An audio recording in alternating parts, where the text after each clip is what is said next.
चलिए कुछ और खबरों का रुख करते हैं। सोमवार को पेश होने वाले बजट से युवाओं को क्या उम्मीद है? भोपाल के कुछ युवाओं से बातचीत की हमारे संवाददाता शुभम गुप्ता ने। 1 फरवरी को देश की वित्त मंत्री निर्मला सीतारमण बजट पेश करने जा रही है। निर्मला सीतारमण का कहना है कि इस बार का बजट सबसे अलग होगा। इस बजट को लेकर मध्य प्रदेश के युवा आखिरकार क्या कुछ सोचते हैं, कितनी उम्मीदें उनकी इस बजट से हैं, हम उन्हीं से जानते हैं। कई युवा हमारे साथ जुड़े हुए हैं, उनसे बातचीत करते हैं। सबसे पहला सवाल आप ही से, इस बजट को लेकर क्या कुछ उम्मीदें हैं, क्योंकि निर्मला सीतारमण पहले ही स्पष्ट कर चुकी हैं कि इस बार का बजट काफ़ी अलग होने वाला है। देखिए, जैसा कि आपने बताया, निर्मला सीतारमण जी ने घोषणा की है इस बार का बजट काफ़ी दिलचस्प होने वाला है। तो हमारी यही उम्मीद है कि जो हमारा ग्रामीण सेक्टर है, सबसे पहले उस पर विकास किया जाए, क्योंकि ग्रामीण अगर क्षेत्र हमारा डेवलप की ओर जाएगा तो हमारे युवा भी आगे बढ़ेंगे और हमारा अर्बन जो एरिया है वो भी डेवलप होगा। और दूसरी बात मैं कहना चाहूँगी यूथ जनरेशन के पास मतलब बेरोजगार घूम रहे हैं हम लोग। कॉलेज स्टूडेंट हैं, उनको नौकरियां नहीं मिल रही हैं, एजुकेशन सेक्टर पे ध्यान नहीं दिया जा रहा है, पूरा कोर्स ऑनलाइन कर दिया है, तो काफ़ी सारे संस्थान भी बंद हैं इस पैंडमिक के कारण। तो उनके लिए कुछ अच्छी खबर आनी चाहिए, यूथ जनरेशन के लिए अच्छे आइडियाज़ होने चाहिए, इन्वेस्टमेंट करे गवर्नमेंट और काफ़ी सारे प्रोजेक्ट्स पर भी ध्यान दे और नए नए प्रोजेक्ट्स लॉन्च हों जिनसे हमारी युवा पीढ़ी आगे बढ़ेगी। बिल्कुल, हमने नौकरियों को लेकर भी लगातार बातचीत की, या इस पूरे 2020 में देखें कई लोगों की नौकरियां चली गई, उसको लेकर यूथ क्या कुछ सोचता है? 2021 कितना बेहतर होगा नए रोजगार को लेकर? देखिए, उम्मीद पे तो दुनिया कायम है। हम तो उम्मीद कर रहे हैं कि यार जितने लोगों की भी नौकरी गई है और हम जैसे युवा लोग भी कुछ ना कुछ कमाने लगे। एक माँ को अच्छा ही लगेगा उसका बेटा 4 पैसे कमा के लाए, तो ये उम्मीद है और उम्मीद पे ही दुनिया कायम है। और हम इस सरकार से भी उम्मीद कर रहे हैं कि ये जो बजट आएगा उसमें ऐसी हमारे लिए बहुत ही सकारात्मक चीज़ें रहेंगी कि 21 में बहुत से ज़्यादा एम्प्लॉयमेंट जनरेट हो और इंडिया जो है, जो पहले के समय में फर्स्ट नंबर पे कहलाता था, सोने की चिड़िया कहलाता था, हम सब युवा तैयार हैं कि दोबारा से इसको सोने की चिड़िया बनाएं। ठीक है, आप क्या कुछ सोचते हैं इस बजट को लेकर, खास तौर पर नई नौकरियों को लेकर, और उसमें भी न सिर्फ प्राइवेट सेक्टर में बल्कि गवर्नमेंट सेक्टर में?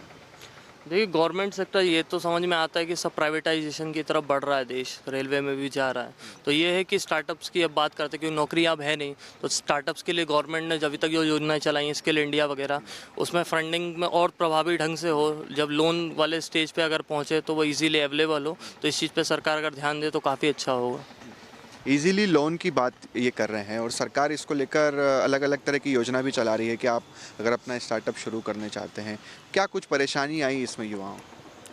देखिए, युवाओं के लिए स्टार्टअप में परेशानियां वहाँ पे आती है जब हमारे पास आइडियाज़ होते हैं और हम लेके एक बैंक के पास जाते हैं, तो वो क्या एक्चुअली में क्या वो गारंटी मांगते हैं, और वो गारंटी हम चूँकि युवा है, हमारे सपोर्ट पे अगर कोई हमारे आइडिया पे लोग इतना विश्वास नहीं करते और आइडिया अच्छा भी लगता है, तो कहीं ना कहीं फंड की कमी महसूस होती है और उसके कारण हम जो है अपने आइडियाज़ को इम्प्लीमेंट नहीं करवा पाते, या फिर कहीं उस पर असफल हो जाते हैं हम कहीं ना कहीं।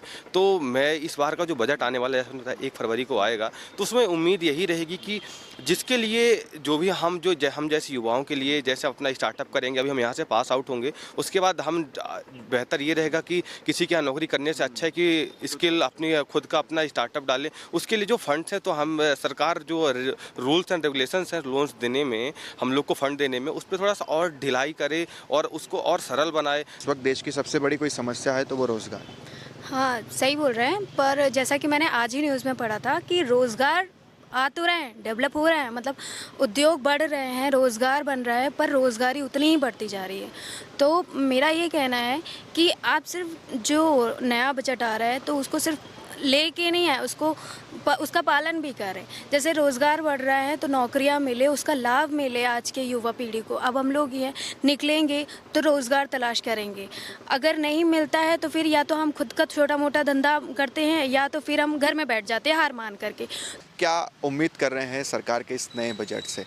मैं इस बजट से नौकरियों की अपेक्षा बिल्कुल भी नहीं कर रहा हूँ। मैं चाह रहा हूँ कि लोगों को ऐसी चीज़ें सिखाई जाएं कि जैसे अगर आगे भी ऐसी पैंडेमिक की अगर उम्मीद होती है तो वो लोग उस समय घर कैसे चला सकते हैं। अगर आप उनको नौकरियाँ देंगे, कल को नौकरियाँ फिर से जा सकती हैं, पर अगर वो उनके पास ऐसी चीज़ें आ सकती हैं कि इस पैंडेमिक के समय भी खुद सर्वाइव कर सकते हैं, तो वो उनके लिए सबसे बेहतर चीज़ होगी। तो लोगों को उनकी स्किल्स सिखाना ज़रूरी है, और उनको नौकरियाँ दे देने या बेरोजगारी भत्ता देने से। एक शब्द में क्या उम्मीदें आपकी बजट? यही कि रोज़गार बढ़ जाएं, अपॉर्चुनिटीज़ बढ़ें, हर सेक्टर में सबको फ़ायदा मिले, सिर्फ घोषणाएं ना हो, रिजल्ट भी आए ग्राउंड लेवल। आप? ग्रामीण इलाके पे ज़्यादा ध्यान दिया जाए बस। मूलभूत आवश्यकताओं की पूर्ति अच्छे से हो सके, मतलब रोटी कपड़ा मकान उनको आसानी से मिल सके। और सरकार जो अभी रोजगार मेला ला रही है और गरीबों के लिए ला रही है, वो सारी चीज़ें प्रोसेस अच्छे से हो, घोषणा करने से कुछ काम नहीं। हर युवा सिर्फ और सिर्फ यही चाह रहा है कि जो बातें सरकार करती है, जो बजट में बातें निकल कर आती है, उसका इम्प्लीमेंटेशन भी बेहतर तरीके से हो। और जिस तरह से हमने इन 5-6 वर्षों में या इससे पहले भी देखा है कि रोज़गार को लेकर लगातार युवा संघर्ष करता रहा है, ऐसे में इन युवाओं की उम्मीदें सरकार से इतनी ही हैं कि ज़्यादा से ज़्यादा रोज़गार हो। वीडियो जर्नलिस्ट अभय के साथ शुभम गुप्ता, न्यूज़ 8 भोपाल।